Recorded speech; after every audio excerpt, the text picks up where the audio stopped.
Welcome to Professional Issues in Physical Therapy. This summer course meets once a week for 5 weeks. Although it is short, it is robust in content. So be prepared to apply what you learn every week. On a personal note, this is one of my favorite courses to teach, and I am really hoping that you not only enjoy taking this class, but learn to recognize its value.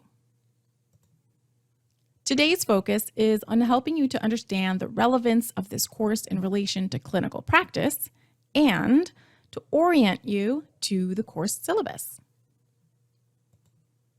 By the end of the semester, you will have a clear understanding of your professional codes of ethical practice and conduct, so that when you are faced with an ethical dilemma, you feel confident with your clinical decision-making and will be better prepared for interprofessional collaboration. Full disclosure, some of the topics of discussion in this course are sensitive in nature. At times, we view them through the window of our own personal experiences and cultural contexts. We will work on building empathy for those with differing views. Our ultimate goal should be to ensure that everyone feels heard and valued. During your recent clinical affiliation, did you encounter any ethical dilemmas that made you feel uncomfortable? Or maybe during recent employment? If so, think back to what your response was. Did you handle the issue feeling really confident about your decision-making, or are you wishing you had responded differently?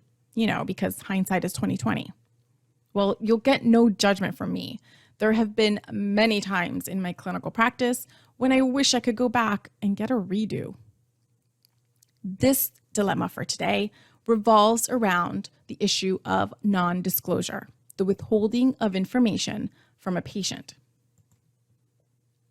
Take a look at the image and notice your immediate reaction. I'll give you about 8 to 10 seconds.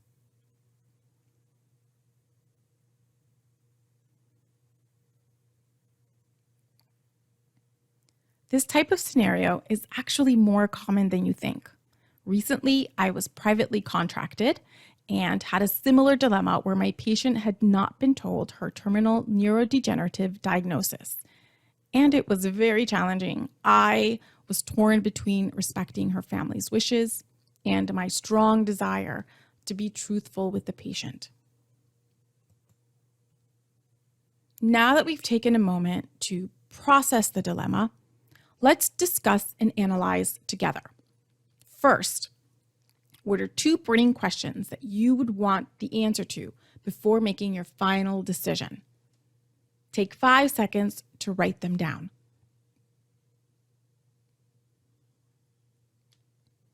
Next, take a moment to think about how your cultural norms influence your reaction and subsequent decision. Put yourself in the shoes of the family members who have made this choice for the patient. Now, what is your solution?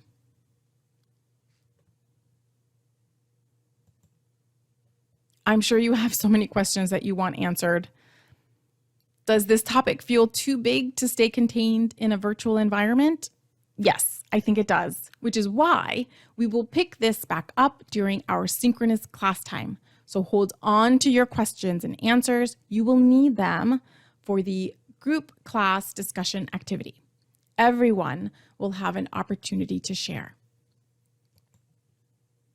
In the meantime, what does the evidence say? Well, Wood et al. Wrote a paper that viewed the subject from different lenses. He concluded that patients have a right to know their diagnosis in order to make autonomous decisions about their healthcare, regardless of the cultural argument.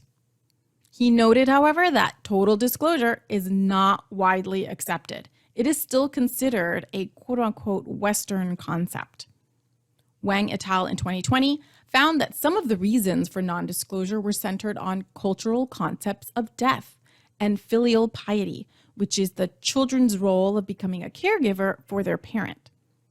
The study concluded that cancer patients and caregivers both voiced a need to learn communication strategies for healthy disclosure. In 2017, Al-Qaeda surveyed 485 participants in Jordan.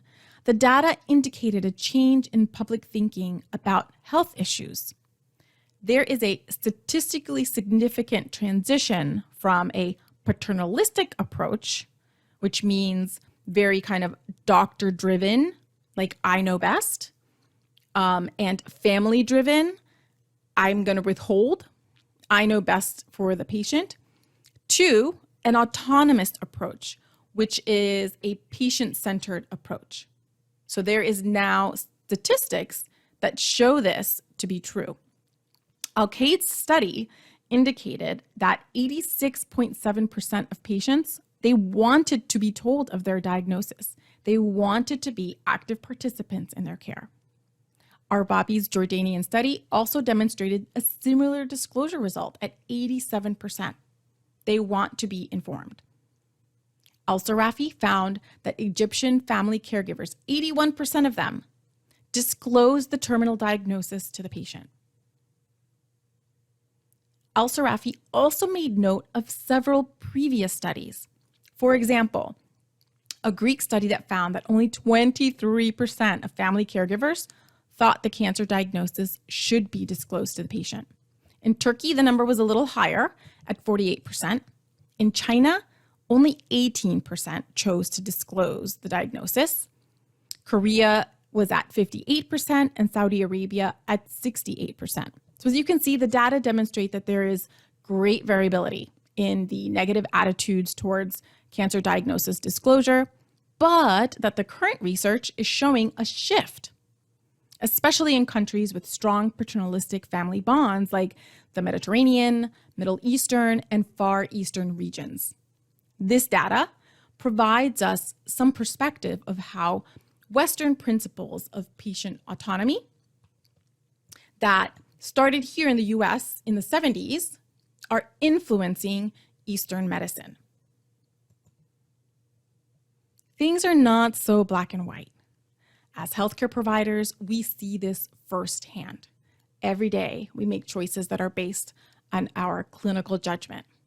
It requires an analysis of information and integration of our professional policies. The good news is that research is helping to bridge the gray with evidence-based strategies that help to guide us in the right direction. For example, a study by Kirby et al. In 2020 concluded that a diagnosis of cancer is not always experienced by patients with shock and despair, which is what the majority of people may believe. At times, the diagnosis felt validating. For example, if the patient had prolonged experiences of illness or unexplained symptoms.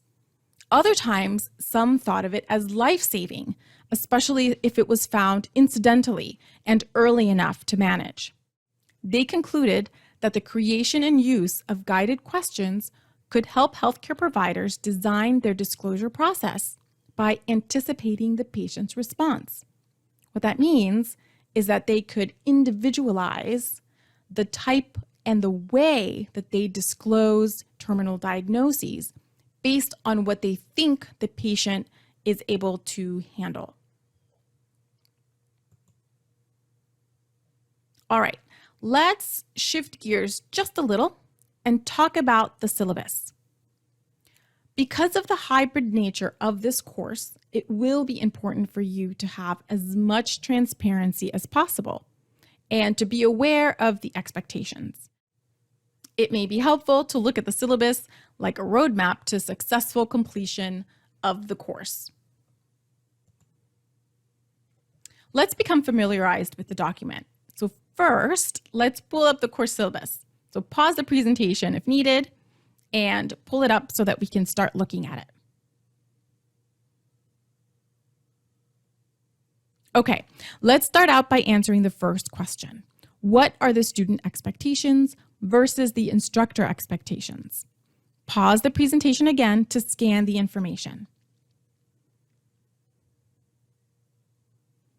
As you can see, we all have a responsibility to make this a rich and safe learning environment. I am committed to being your ally and helping you to succeed in this course. How committed are you? Next question. Find an example of transparency and name at least one resource you have access to that you think will help you to achieve your goal this semester. Again, pause the recording.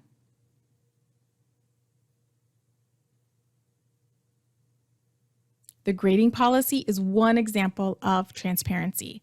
The grading policy is clear, and all of the student work has been assigned a value. Due dates are listed, and assignment instruction is included. Also, HCC provides students with many resources to support your learning. Using them will set you up for success. Lastly, find one assignment that you think will help to support the course objectives listed at the top of page 2. And why? Again, pause the recording.